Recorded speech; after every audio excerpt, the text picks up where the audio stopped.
है मन लागो मेरे यार फकीरी में। जब हम फकीरी अवस्था को प्राप्त करते हैं तो जीवन में कुछ हो या ना हो इस बात की परवाह नहीं हुआ करती। कहते हैं इस संसार में दो ही रास्ते हैं, एक श्रेय मार्ग, दूसरा प्रेम मार्ग। जो प्रेम मार्ग है, आज अधिकांश लोग संसार में प्रेम मार्ग का ही पालन करते हैं, प्रेम मार्ग पर ही चलना पसंद करते हैं। प्रेम मार्ग का तात्पर्य होता है कि जो संसार में रहकर संसार को प्राप्त करना चाहे,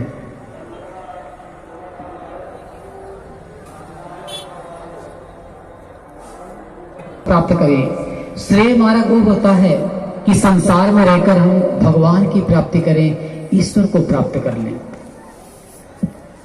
अधिकांश लोग संसार में प्रेम मार्ग का ही चयन करते हैं। क्यों? क्योंकि प्रेम मार्ग दिखने में बड़ा सुंदर लगता है, आकर्षण युक्त लगता है, लेकिन जो प्रेम मार्ग का अंत है दुखदायी है, कष्टदायी है। लेकिन जो श्रेय मार्ग है दिखने में बहुत ही कठिन लगता है, उस पर चलना बड़ा दुर्लभ लगता है, यहाँ तक कि कहते हैं खड़क की धार पर चलने के समान हुआ करता है। इतना कठिन है श्रेय मार्ग, दिखने में कठोर लगता है, लेकिन इसका अंत सुखदायी है, कल्याणकारी है। जो समझदार व्यक्ति होते हैं, जो आध्यात्मिक व्यक्ति होते हैं, जो ईश्वर की ओर उन्मुख होने वाले व्यक्ति होते हैं, वो जीवन में श्रेय मार्ग को ही धारण करते हैं। श्रेय मतलब कि संसार में रह करके भगवान की जो प्राप्ति करना चाहे, ईश्वर से मिलना चाहे। क्योंकि संसार की चकाचौंध, संसार की सुविधाएं तो बड़ी अच्छी लगती हैं, लेकिन इसका परिणाम क्या है? हमें 84 में जाना पड़ता है, नरकों में जाना पड़ता है। वहीं पर हम देखें श्रेय मार्ग जो कठिन लगता है, जो भक्ति आप देखते होंगे, जो लोग संसार में भगवान की भक्ति करते हैं वो ज्यादा दुखी रहते, परेशान रहते, देखेंगे आप लोग। जो भक्ति नहीं करता, चोरी चमारी उल्टा पुल्टा काम करते हैं, वो लोग बड़े खुश रहते हैं, बड़े मगन हैं, जीवन बड़ा सुखमय चलता है उनका। आखिर क्यों? कारण ये है, गुरुदेव श्री आशुतोष महाराज जी समझाते हैं, इस बात को बताते हैं कि जो भक्त होता है उसके जीवन में जो भी समस्याएं होने वाली होती हैं, यहाँ तक कि अगले जन्म में भी जो भी कष्ट मुसीबत होने वाले होते हैं, तो गुरु क्या करता है? उन कष्ट मुसीबत को ला करके इसी जन्म में थोड़े में काट दिया करते हैं। गुरुदेव चाहते कि जो आगे कर्म भोगेंगे वो कर्म वहां ना भोगे, बल्कि इसी जन्म में सारे कर्म कर जाएं, ताकि मेरा बच्चा, मेरा संतान इसी बार मुक्त हो जाए, उसका कल्याण हो जाए। इसलिए गुरुदेव क्या करते हैं कि जो भविष्य में होने वाली घटनाएं, जो जन्मों जन्मों बाद जो घटनाएं होने वाली होती है, क्योंकि जो बाद में होगी वो चक्रवृद्धि ब्याज सहित मिलेगा। पहले मिल जाएगा तो कम दाम में मिल जाएगा, अर्थात कम कष्ट होगा। तो गुरुदेव जो बाद में मुसीबतें आने वाली हैं उनको पहले ला करके थोड़े में काट देते हैं, ताकि जो भक्त है उन समस्याओं को आसानी से काट सके और विनिर्मुक्त हो सके, उसका कल्याण हो सके। लेकिन जो पापी हैं, जो पापात्मा होते हैं, जो ईश्वर की भक्ति नहीं करते, जो भगवान को नहीं मानते, तो भगवान कुछ नहीं करता, वो अभी अपने कर्मों को अभी भोग रहे। पहले के जो कर्म थे उनका फल भोग रहे, कि सुकून से रह रहे हैं, लेकिन अभी जो कर्म बना रहे हैं उसका परिणाम होगा कि अग्रिम जन्म तक जब भी जन्म होते रहेंगे दुख झेलेंगे, मुसीबत झेलेंगे, फिर रोएंगे, बिलखेंगे, वो कुछ नहीं हो सकता, 84 में जाएंगे।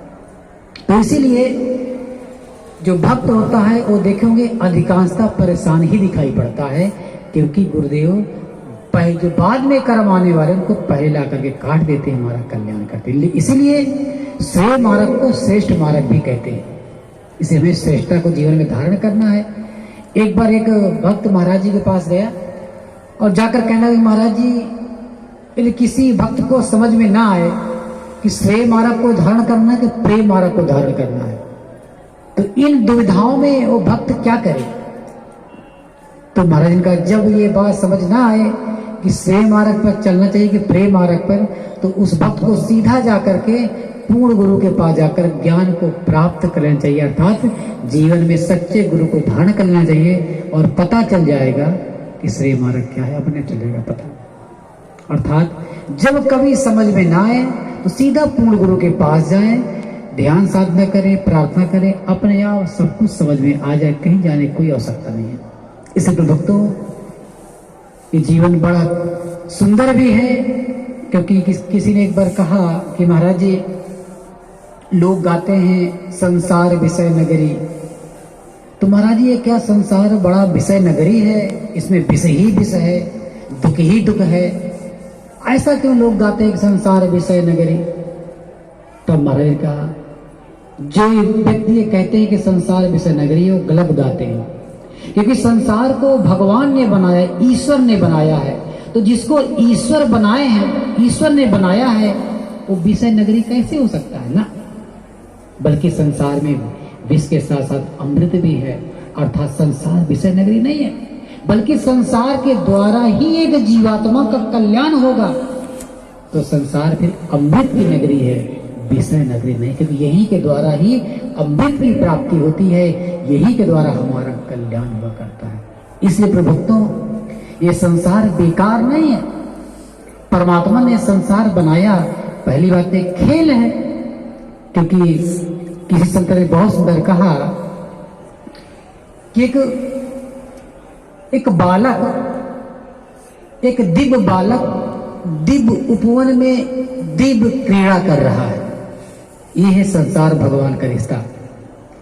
कि एक दिव्य बालक दिव्य उपवन में दिव्य क्रीड़ा कर रहा है, ये है संसार की सच्चाई, कि वह परमात्मा ने इस संसार को बनाया और संसार को बनाकर एक केवल खेल खेल रहा है और कुछ नहीं है।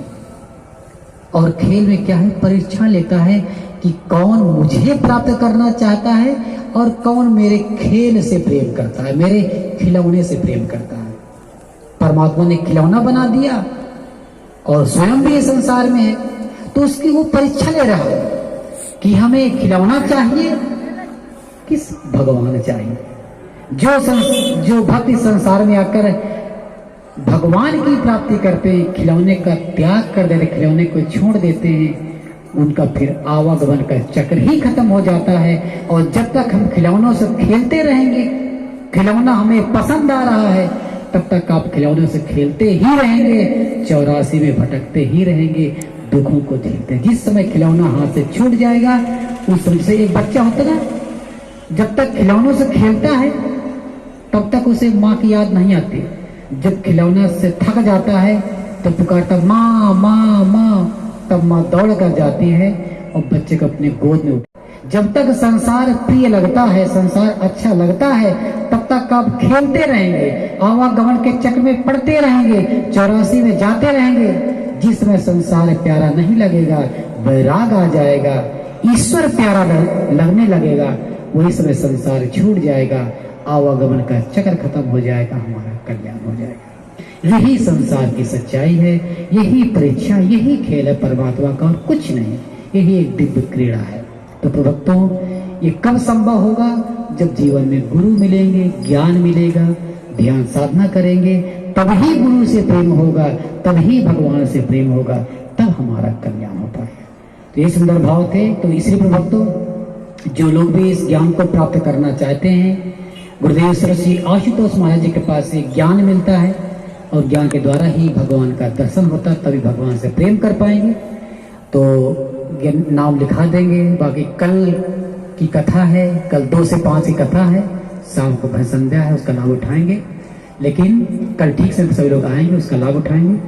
और समय को मद्देनजर रखते हुए समय हो चुका है, यहीं पर कार्यक्रम को विराम देते हैं।